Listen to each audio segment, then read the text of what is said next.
अस्सलाम वालेकुम। आज का हमारा जो टॉपिक ऑफ डिस्कशन है वो है structure of respiratory system.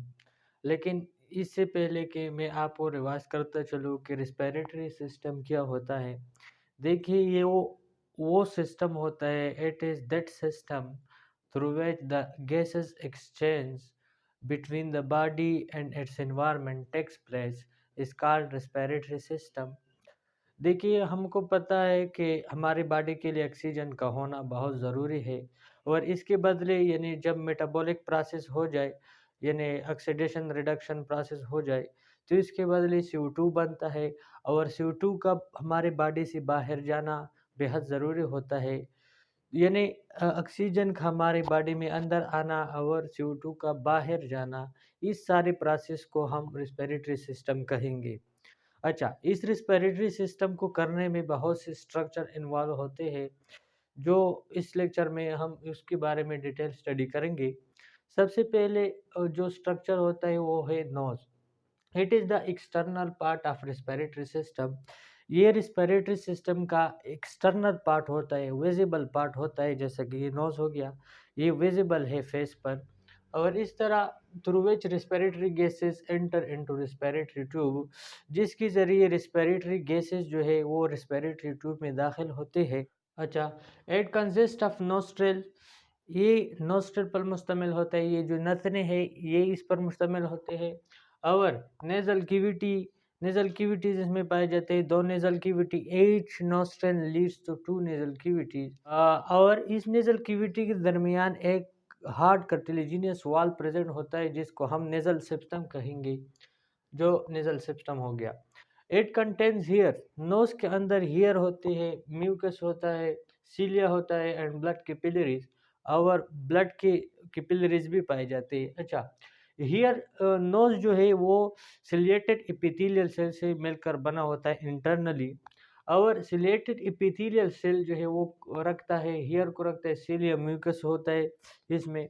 Year की एक मेन फंक्शन है कि ये हवा को हवा से जो डस्ट पार्टिकल होते हैं, गैसों से जब हम इनहेल कर रहे होते हैं, तो ये इसको कैप्चर कर रहा होता है। और ये जो है ये डिफेंस मैकेनिज्म प्रोवाइड कर रहा होता है against the pathogen. It capture the pathogen from entry into the body. Cilia जो है, सीलिया और म्यूकस, ये हवा को फिल्टर करने में मदद देता है। और एक इसकी ये फंक्शन है म्यूकस की कि ये हवा को मॉइस्ट करने में भी हेल्पफुल होता है। और इस तरह ब्लड कैपिलरीज पाए जाते हैं म्यूकस मेम्ब्रेन के नीचे, जो हवा को वार्म करने में हेल्पफुल होता है।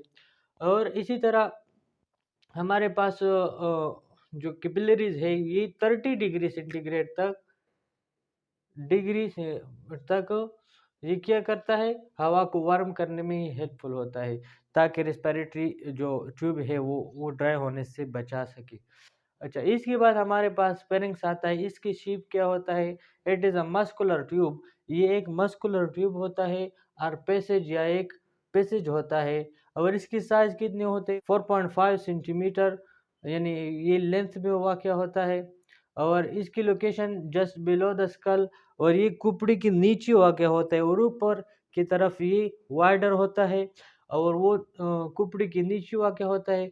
और जो नीचे की तरफ है वो शॉर्टर होता है, नैरो होता है, जो कि सेक्स सर्विकल वर्टिब्री के लेवल तक होता है। अच्छा, इसकी फंक्शन क्या है, ये म्यूकस मेम्ब्रेन इस पर लैंड होता है और एक सीक्रेट करा होता है mucus for the filtration of air. इसकी 3 रीजन होते हैं। इसको एक को हम नेज़ोफेरिंक्स कहते हैं, जो कि नेज़ल कैविटी को कनेक्ट करा होता है।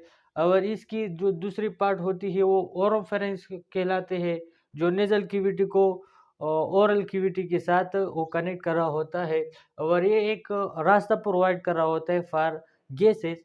और तीसरी जो लेरेंजोफेरिंक्स हम इसे कहते हैं, यहाँ पर हमारे पास रिस्पिरेटरी और डाइजेस्टिव सिस्टम डाइवर्ज होता है। इसके बाद लेरिंग्स आता है। लेरिंग्स की लोकेशन क्या है, बेस ऑफ द फेरिंग्स। ये फेरिंग्स के बेस पर वाक़या होता है, और at the upper end of the trachea, या ट्रिकिया के ऊपर की तरफ ये वाक़या होता है। ये शेप में कार्टिलेजिनस होता है, यानी ये इसमें कार्टिलेज पाए जाते हैं। इसकी एक रीजन है जिसको हम ग्लाटिस कहते हैं।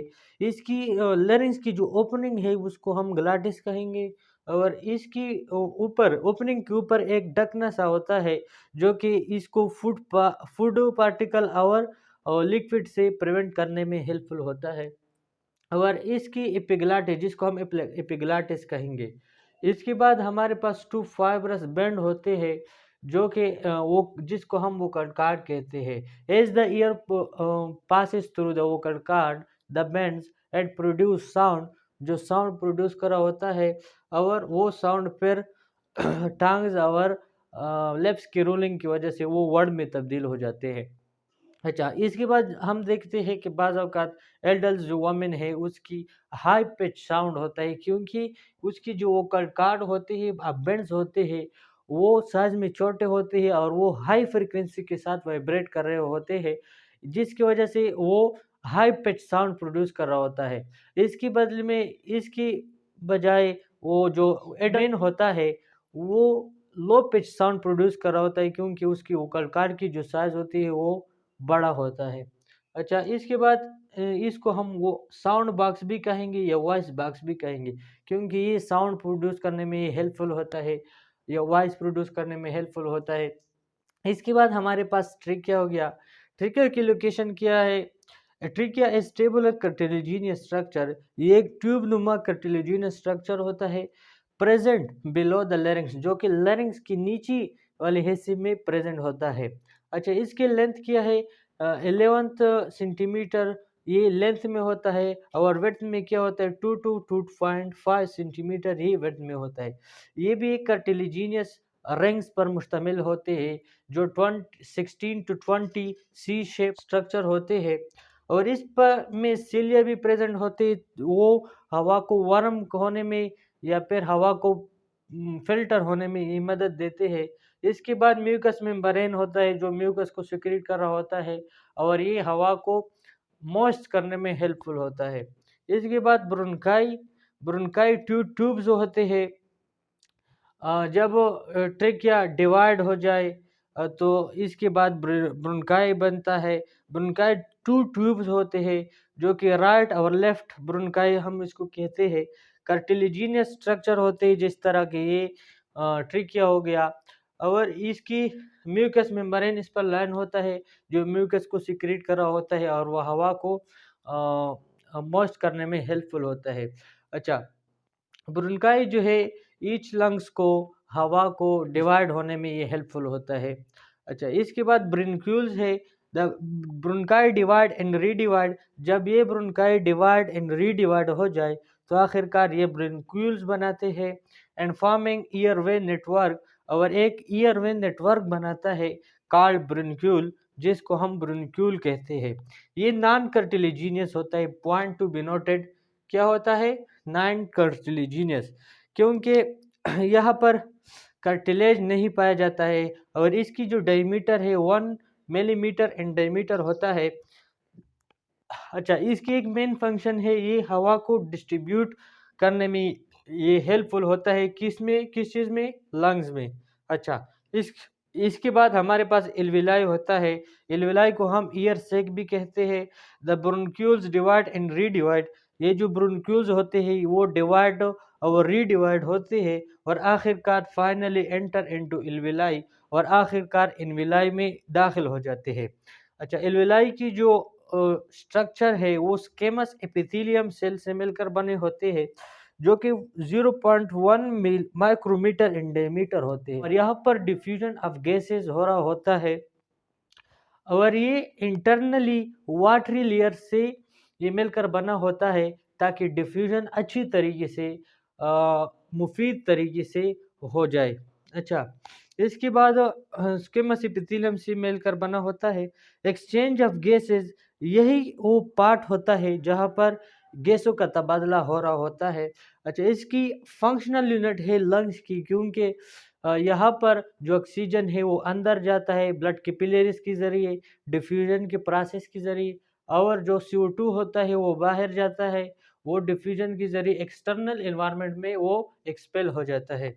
अच्छा, इसके बाद इसकी अराउंड ब्लड कैपिलरीज सर्कुलेट कर रहे होते हैं, जो कि ऑक्सीजन को कैप्चर करने में तो डिफ्यूजन के जरिए और CO2 को बाहर करने में यानी फिर एल्वेलाई को देने में ये हेल्पफुल होते हैं। तो यही सारे प्रोसेस को हम रिस्पिरेटरी सिस्टम बोलेंगे, और जितने भी स्ट्रक्चर इसमें अपना रूल परफॉर्म कर रहे होते हैं इसको हम स्ट्रक्चर ऑफ रिस्पिरेटरी सिस्टम कहेंगे। अच्छा, अब हम इसकी स्ट्रक्चर की तरफ देखते हैं। जब हवा, ये नोज हो गया, ये एक्सटर्नल पार्ट होता है रिस्पिरेटरी सिस्टम की। नोज के जरिए, नोस्ट्रल के जरिए हवा अंदर जाती है, और जब हवा नोस्ट्रल यानी नेजल कैविटी से नीचे की तरफ जाता है तो फिर पेरिंग्स आता है। इसके बाद पेरिंग्स ऊपर की तरफ वाइडर होता है और नीचे की तरफ क्या होता है, नैरो होता है। लेरिंग्स इसके बाद होता है। लेरिंग्स की 3 रीजन होते हैं, एक को हम एपिग्लॉटिस कहेंगे, एक को हम ग्लॉटिस कहेंगे, और एक लेरिंग्स की बॉडी होती है। एपिग्लॉटिस क्या होता है, ये ऊपर की तरफ ढकना होता है, जैसे कि ये हो गया। ये जब फूड पार्टिकल ऊपर से नीचे की तरफ जा रहे होते हैं तो इस लेरिंग्स की जो ग्लॉटिस है उसको बंद करके वो जो फूड पार्टिकल है वो इसोफेगस की तरफ नीचे स्टमक की तरफ जाते हैं, और ये लेरिंग्स को फूड पार्टिकल और लिक्विड से वो प्रिवेंट कर रहे होते हैं, ये एपिग्लॉटिस। और इसके बाद हमारे पास ट्रिकिया होता है, जैसा कि ये हो गया, एक कार्टिलेज रिंग पर मुश्तमिल होते हैं। इसके बाद ब्रोंक्यूल होते हैं, जो कि लेफ्ट ब्रोंकाई होते हैं, जो कि लेफ्ट, और राइट ब्रोंकाई होते हैं। लेफ्ट ब्रोंकाई डायमीटर में छोटा होता है और लेंथ में बड़ा होता है, जैसे कि ये हो गया।